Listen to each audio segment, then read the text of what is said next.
Hello BMW lovers, I'm Andrew, and in this video I want to show you how you can keep your sleek and stylish BMW navigation system while still enjoying modern features like Android Auto and CarPlay.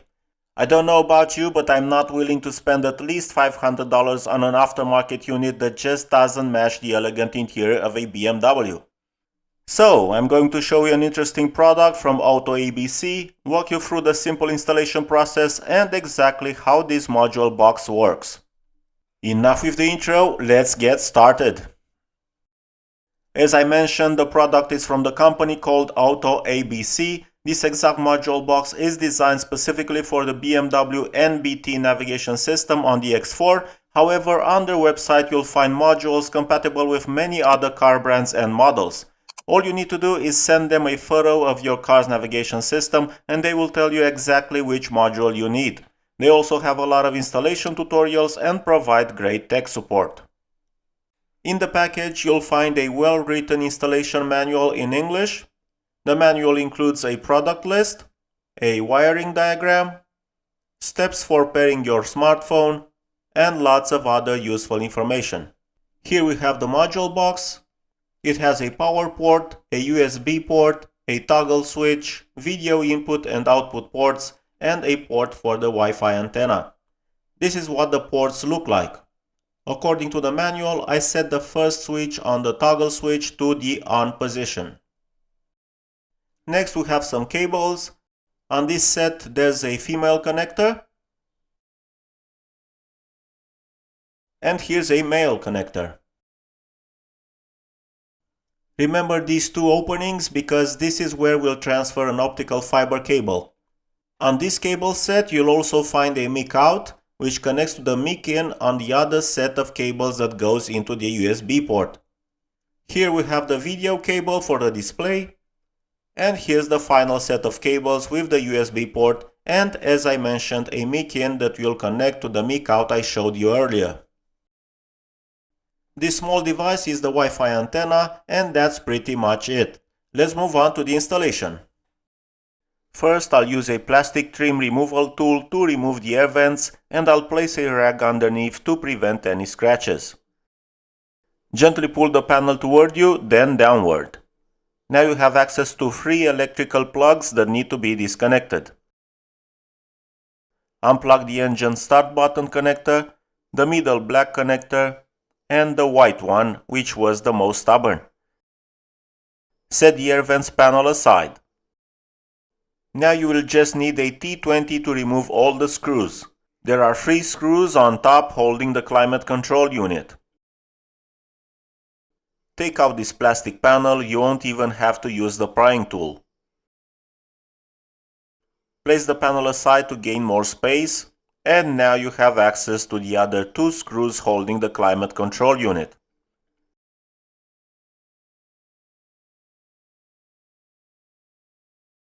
From the back of the unit you need to take out 2 connectors. Here you need to press the upper clip to release the plastic latch.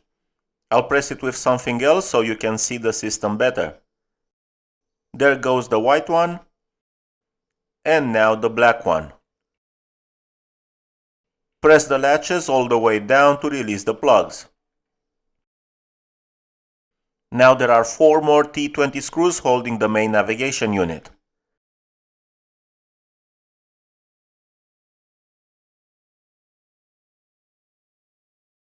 Place a towel or a rag under the main unit to protect all the plastic trims.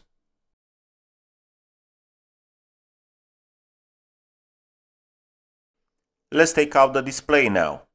It's just held by 2 screws. Remember, these 2 screws are a bit shorter than the rest. Pull out the lower part of the display to take it out as illustrated and unplug the LVDS connector from the back. It has this small clip that needs to be pressed. Now we need to unplug the original main power fodder unit.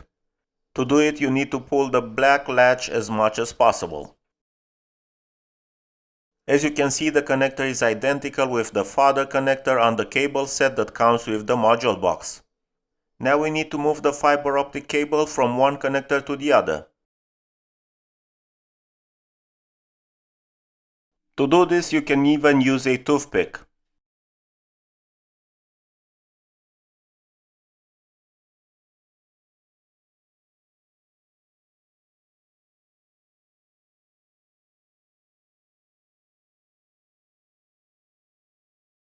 Now I'll insert the female connector from the package into the original male connector and lock the latch to secure the connection.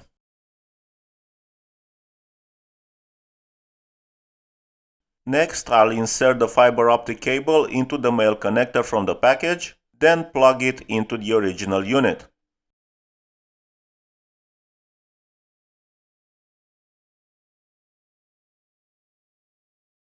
To open the latch, press both sides at the same time.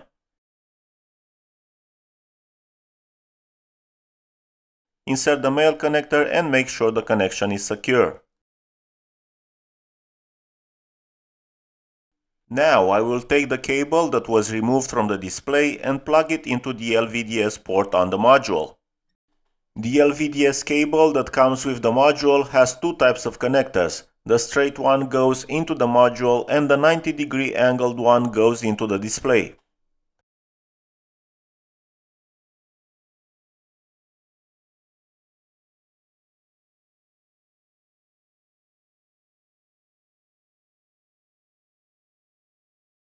Now we need to route the power cable behind the navigation unit and climate control unit all the way up to the module.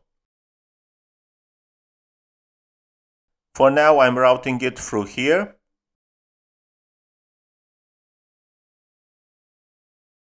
and then through here.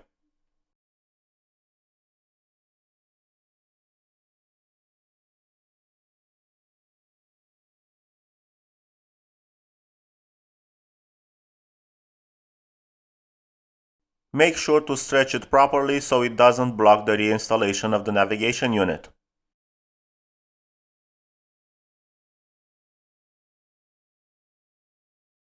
Now let's route the connector for the USB-A port the same way we did with the first cable.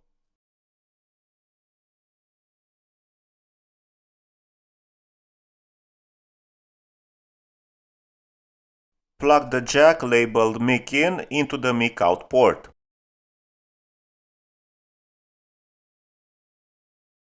I'll use a bit of electrical tape to make sure they stay connected. Under the glove box, we need to remove 3 more screws that hold this panel in place.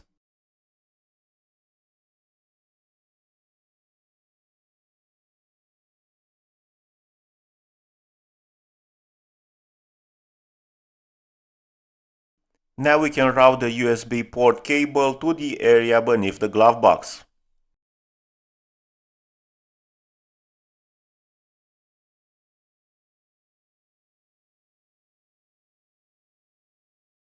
I will bundle the remaining cables and tie them with electrical tape. The module has enough space behind the display. I'll now reinstall the display and then the main navigation unit. Next comes the climate control unit,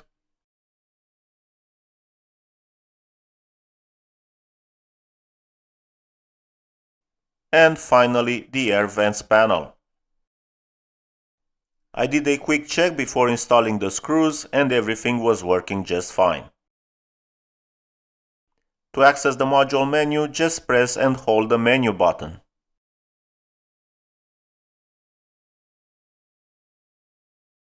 First, I made sure the smartphone is paired with the car's Bluetooth. Then I connected to the module's Wi-Fi network. I also connected to the module's Bluetooth. Now CarPlay works. You can use Waze or Google Maps. Siri also works. Hello Siri, Hi, how can I help? let's drive to Bucharest. You'll need to turn on location services for that. Want to turn... Getting driving directions to Bucharest using Waze. Let's explore some maps and functions together.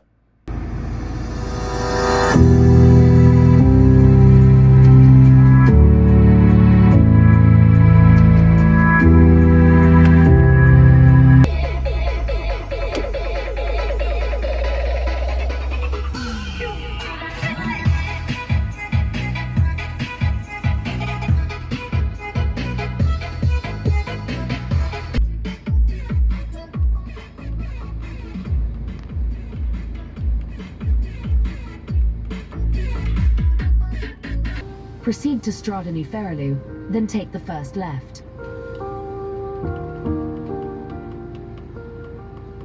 When you activate mirroring, the CarPlay function will automatically turn off.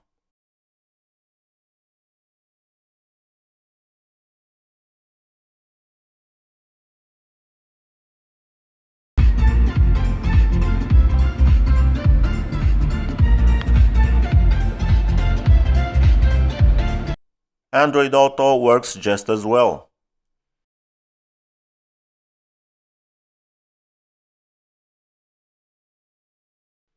You can even play movies using VLC.